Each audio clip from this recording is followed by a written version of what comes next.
Apa makna dari pernyataan dari Puan Maharani? Apakah ini termaksud dari manuver PD Perjuangan atau bagaimana dengan sikap Demokrat? Kita bahas bersama dengan pengamat politik Mas Yunarto Wijaya yang telah bergabung bersama kami di Kompas Malam.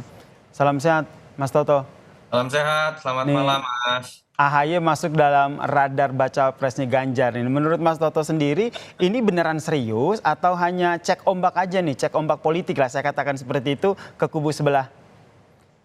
Ya, kalau nama AHY hanya disebutkan tunggal ya, saya pikir itu baru menarik dan kita anggap sebagai sebuah keseriusan yang mengkerucut pada satu nama. Mm-mm. Sementara kalau kita lihat dari rekamannya ini kan sebetulnya hanya menyebutkan, Mbak Puan menyebutkan beberapa nama yang ramai di media. Ada Pak Mahfud, ada Ridwan Kamil, Erick Thohir, Sandiaga Uno, termasuk nama Mas AHY. Dan memang nama Mas AHY ini kan kalau disurvei sebagai cawapres secara umum memang salah satu yang tertinggi. Paling tidak dia selalu ada di 5 besar. Dan memang menjadi menarik pertama karena basis koalisinya berbeda. Mm-mm. Koalisi AHY ini kan koalisi perubahan yang cenderung adalah ada di garis yang berseberangan dengan koalisinya PDI Perjuangan sebagai partai penguasa.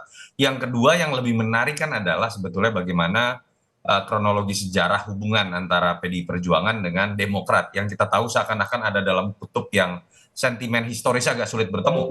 Walaupun yang menarik sebetulnya kan adalah sentimen historis yang tidak terlalu baik ini kan terjadi antara ayahnya AHY dengan ibunya Mbak Puan ya, antara Ya.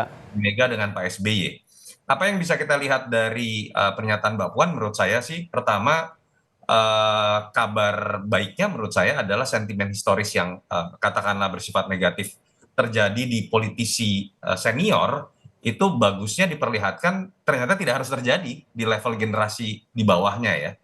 Yang kedua, menunjukkan juga ini sebenarnya simbol bagaimana politik menuju penentuan capres-cawapres masih sangat cair. Apa yang kita lihat Mm-mm. sebagai basis koalisi belum tentu itu Mm-mm. bisa dipastikan akan sama pada saat pendaftaran KPU nanti akhir Oktober.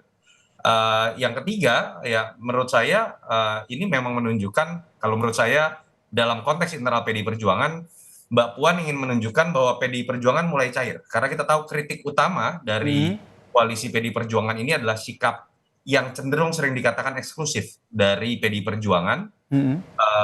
atau kemudian hanya berpusat pada keputusan Ibu Mega, yang memang kita tahu cukup keras ya, memiliki Oke. batasan-batasan untuk melakukan komunikasi dengan pihak tertentu, termasuk Demokrat diantaranya. Jadi saya pikir Mbak Puan ingin menunjukkan wajah baru dari PDI Perjuangan. Nah, ini yang ingin saya perdalam lagi dengan Mas Toto gitu. PDIP ingin terlihat cair begitu di menuju ke penentuan cawapresnya. Ini seberapa cairnya nih PDI Perjuangan ini? Apakah saking cairnya itu AHY punya potensi ataupun peluang yang cukup besar begitu, atau hanya tadi balik lagi hanya lempar-lempar aja gitu, lempar-lempar isu lah biar di sebelah juga ramai begitu. Karena kalau kita lihat Demokrat ini kan juga sedang mendesak Anies nih untuk segera menyampaikan sebenarnya siapa bacawa presnya.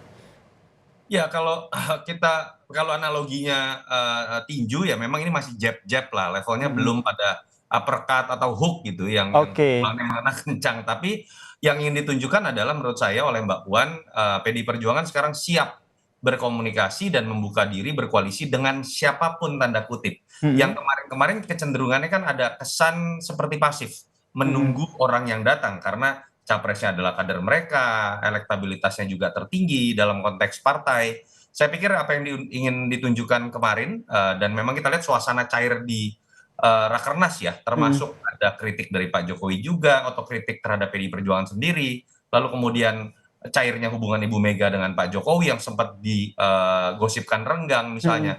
Mbak Puan tanda kutip yang memang dari awal kan disebutkan akan memegang peranan penting membangun koalisi dengan partai lain, seperti ingin menunjukkan PDI Perjuangan akan menjemput bola juga, lebih proaktif dan membuka diri buat siapapun. Tapi apakah Termaksud itu untuk artinya melakukan pertemuan begitu, komunikasi ya, setidaknya penjajakan lah kayak waktu bareng sama PAN begitu. Kali ini tapi dengan Demokrat begitu. Peluang itu akan terjadi? menurut saya mungkin saja, walaupun Seberapa persen nih bicara mungkin kemungkinannya Mas Toto? kalau sebatas komunikasi menurut saya sangat dimungkinkan dan peluangnya Oke. cukup di atas 50%. Tetapi kalau kemudian mengkerucut kepada nama AHY menjadi cawapres, ya saya harus mengatakan dengan hitung-hitungan elektoral Mm-mm. berbasiskan survei, pilihan terhadap Mas AHY itu mungkin bukan pilihan pertama. mungkin masih dalam level sekunder atau tersier ya, karena memadukan dua kekuatan yang basisnya dalam 2 pemilu terakhir berbeda atau bahkan dalam 4 pemilu terakhir berbeda itu tidak mudah. Jadi tidak mudah langsung bisa menjadi variabel komplementer. Artinya ketika ada kader partai merah dengan kader partai biru dalam hal ini PDI Perjuangan dengan Demokrat selama 4 pemilu terakhir berseberangan, itu tidak mudah untuk disatukan begitu saja. Itu yang menyebabkan kalau masuk pada dalam pertanyaan spesifik seberapa besar peluang Mas AHY, saya pikir tetap masih di bawah peluang dari Sandiaga Uno, Erick Thohir, Ridwan Kamil, Pak Mahfud yang cenderung misalnya ada dalam satu ceruk dengan PDI Perjuangan saat ini. Oke. Apakah kita juga bisa membacanya seperti ini?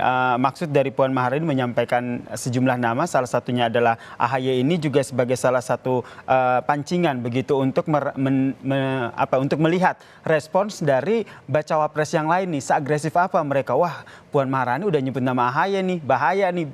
Ada bisa sampai seperti itu nggak? Iya, kalau kita lihat mungkin saja ini kan menempatkan PDI Perjuangan kembali dalam panggung pemberitaan ya. Coba misalnya dalam statementnya Mbak Puan tidak menyebut nama AHY, hanya menyebut nama-nama yang lain yang tadi kita sebutkan.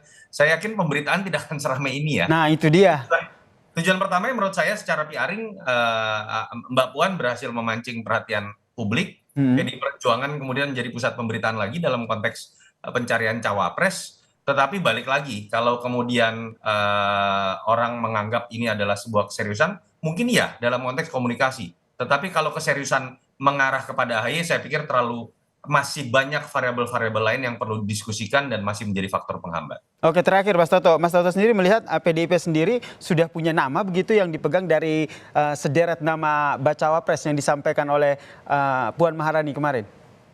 Ya, kita tunggu ya hasil rakernas ini kan katanya selesai besok, mungkin akan diumumkan nama-nama siapa yang masuk dalam radar 10 besar itu. Apa betul misalnya Mas AHY akan masuk atau tidak misalnya. Tetapi saya menduga bukan hanya PDI Perjuangan, termasuk Pak Prabowo dan Mas Anies sendiri, karena pertarungannya cenderung ketat, terutama persaingan di antara Prabowo dengan Ganjar, akan ada kecenderungan mereka akan bermain di injury time. Menunggu lawan membuka kartu asnya. Sehingga karena ketika dalam pertarungan yang ketat ini kartu as dibuka terlalu cepat, itu akan menyebabkan lawan mudah untuk menggunakan strategi mengalahkan pihak yang membuka kartu as terlalu cepat. Jadi hitung-hitungannya selama masih ketat, menurut saya kita sulit berharap terbaca siapa capres-cawapres dalam waktu. Ini masih kita tunggu ya dinamika-dinamika politik yang dimainkan oleh parpol-parpol sembari menunggu siapa sebenarnya bacawa pres yang nantinya akan mereka pilih untuk disandingkan dengan bacawa pres mereka. Terima kasih Mas Yunarto Wijaya telah bergabung bersama kami di Kompas Malam. Salam sehat Mas Toto. Salam sehat.